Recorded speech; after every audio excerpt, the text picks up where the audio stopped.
कातक की कहानी नंबर 2। एक इल्ली और घुन था। इल्ली बोली, आओ घुन कातक नहाए। घुन बोला, तू तो गोरी पड़ी है, तू ही नहा ले, मेरे तो मोठ बाजरा पड़ी हूँ, मैं तो नहीं नहाऊंगी, मैं तो हरे हरे बाजरे का सीटा खाऊंगी, ठंडा ठंडा पानी पीऊँ। बाद में इल्ली तो राजा की लड़की के पल्ले लगकर चली गई और घुन नहीं नहाया। कातक उतरते ही दोनों मर गए। बाद में इल्ली ने कातक नहाने के कारण राजा के घर में जन्म लिया और घुन राजा के घर गधा बना। जब बेटी का विवाह का साया निकलवाया तो विवाह का दिन निकल गया और ससुराल जाने के लिए विदा होने लगी तो बेटी की बैलगाड़ी रुक गई। राजा रानी बोले कि बैलगाड़ी क्यों रुक गई, तुझे जो चाहिए मांग ले। तब लड़की बोली, यह गधा मुझे चाहिए। तो वह बोले, यह क्या मांगा, यह मत ले जा, चाहे और धन दौलत ले जा। परंतु वह नहीं मानी और कहा, मुझे तो यही गधा चाहिए। तो वह गधा रथ के साथ बांध दिया। तो जब सीढ़ी उतरने लगी, गधा बांध दिया तो वह फुदक फुदक कर भागने लगा। जब लड़की महल में जाने लगी तो उसे सीढ़ी के नीचे बांध दिया।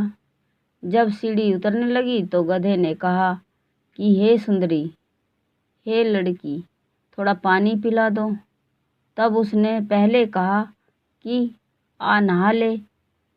तब तूने कहा था मैं तो बाजरा खाऊंगा और ठंडा ठंडा पानी पीऊंगा।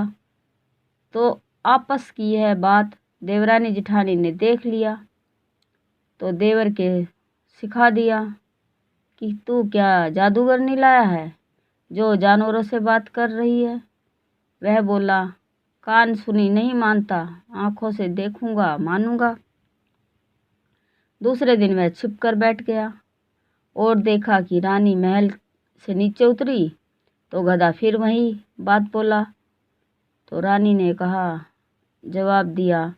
जब वह तलवार निकाल कर खड़ा हो गया और बोला कि तू जानवर से क्यों बात कर रही है, तू सच बता, नहीं तो तलवार से मारूंगा। तब रानी ने कहा कि औरत का भेद मत खोलो। तब राजा ने कहा, मैं तो तेरा पूरा भेद खोलूंगा।